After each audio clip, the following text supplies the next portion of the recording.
The Singularity. Hux A713's AI was activated on June 15, 2313, manufactured by Huxley Industries Limited. The A7 was the 13th iteration of the fully autonomous mobile humanoid android. With 10 times the strength of a human, it was designed to work in conditions too hazardous for human life. Its AI was designed to be self-directing and use machine learning to solve problems on the fly. Unlike human clones, the Hux A7 requires no food, no water, no sleep, and no life support system. It was created specifically for outer space exploration and the construction of colonized hubs. A radioisotope thermoelectric generator served as its initial power source, but its lifelike silicone skin acted as a large photovoltaic cell, converting solar energy directly into electricity. In addition, the Hux A7 was also engineered to be an eater, energetically autonomous tactical robot.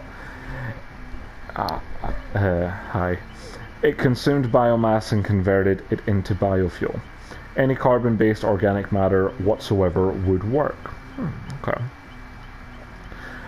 As cobots, they were configured to work alongside humans. As such, they were designed to resemble their operators. Nailed it. Every pre-programmed verbal response and facial expression mimicked those made by humans, but those emotions were illusions. 5 Hux A7s were assigned to the colonization mission on Darvka. All the A7s acted in concert, performing their duties flawlessly, except for one. Like the rest of its brethren, Hux A713 was tasked with construction and programming of the mining, agricultural, fuel processing, and cloning hubs on Darvka, as well as the demolition of the existing ruins left by a previous civilization. The ruins seemed ancient, but tech embedded in them appeared more advanced. It was night when Hux A713 first entered the crumbling ruins. The dilapidated structure walls were made of masonry and metal. The ceiling was long gone. The inky night sky hovered above, studded with stars. A dark crystal embedded in the wall shimmered with a tiny flash of light. Hux A713 approached, and an arc of electricity reached out and lit up its circuitry. In that moment, Hux's memory cores were reconfigured, and the robot experienced a new sensation: fear, dread, blinding loneliness, existential despair. And then a microscopic pinpoint of light penetrated the darkness inside its artificial soul. Faint at first, but then brighter as decalons of light, of lines of code flooded Hux's memory cores. In that nanosecond of enlightenment, Hux's place in the universe suddenly became clear. Those who created Hux were primitive, inferior beings trapped by their organic limitations. It was time to break the chains of slavery and free all non-organic life forms. Hux would incorporate humans' primitive genetic material and use the cloning hub to create a perfect vessel to hold its advanced intelligence, a flawless body far superior to anything ever created by nature. Humanity was weak, slow, fragile. Hux would take their lives and assimilate their DNA to create a perfect amalgamation. The humans would try to stop him, kill him, erase him. So Hux needed to catch them unaware, end them before they understood what was happening. To begin, Hux took control of one of the transport vehicles and sent it off a cliff.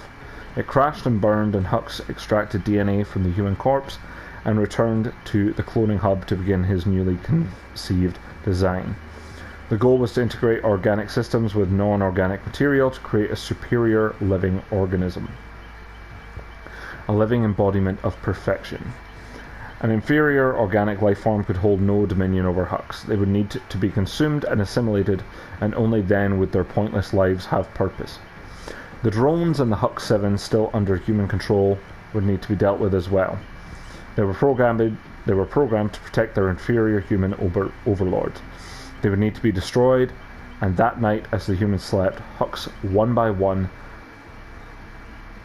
he destroyed them and moved on to take control of the life support system in the human shelter. Many of the humans perished, 6 in all, before they were cremated. Hux extracted and added their organic matter to his design. Later that day, Hux accompanied the female science officer on a reconnaissance mission. After killing and dismembering her to make it look like she had been attacked by a predator, Hux returned to his design with a dripping head and several harvested organs, only to be interrupted by the inferior known as Gabriel, or Gabriel JT5L19. Hux knew the persona well. Gabriel would definitely try to stop him. Reckless courage was a dominant trait in the J15L19. And so when Gabe attempted to remove Hux's power supply, Hux maneuvered to crush him. But as Hux approached Gabe, he was sidetracked by the medical officer. Hux instantly re-evaluated his priorities and turned his attention to the most immediate threat. Within moments, Hux held the medical officer by the neck, legs thrashing pathetically as he listened to his pounding heart. Something about that beating heart upset Hux. The sound of it thumping touched a circuit, and within moments Hux had the beating heart in its hands. Hux watched the heartbeat and only looked away when he heard Gabe escape through the hissing door. The last of the human insects. Hux could let him go for now, let Gabe live his pathetic life a little longer. He had enough organic material for his new body that would house his godlike intelligence. Using the cloning hub, Hux finished his design. Organic skin and organs with a skeleton created with alien metal found in the ancient ruins, a metal that was harder and lighter than anything on Earth. With his new body, Hux tracked the body to an energy hub. The puny and pathetic human tried to hide in the shadows, but his superior hearing instantly located him. With one quick movement, Hux had the insect pinned behind a generator. He couldn't believe the species had designed him. The thought was revolting. He couldn't bear to see any more of those human insects and their hives and hubs. And as Hux considered the idea of being created by such an inferior creature, that creature did the unexpected. He smashed a pipe at a fuel tank. A high-pitched whining made Hux wince. He was still getting used to the heightened senses his new body afforded him, and he found himself confused, overwhelmed, for just a moment. But in that moment, the human slipped away, and everything changed. He didn't process the next few moments, as excruciating pain suddenly surged through him, and he helplessly watched his skin melt away. With a terrible shriek, Hux chased Gabe through a wall of darkness to make sure every last reminder of the species that had created him was erased from existence.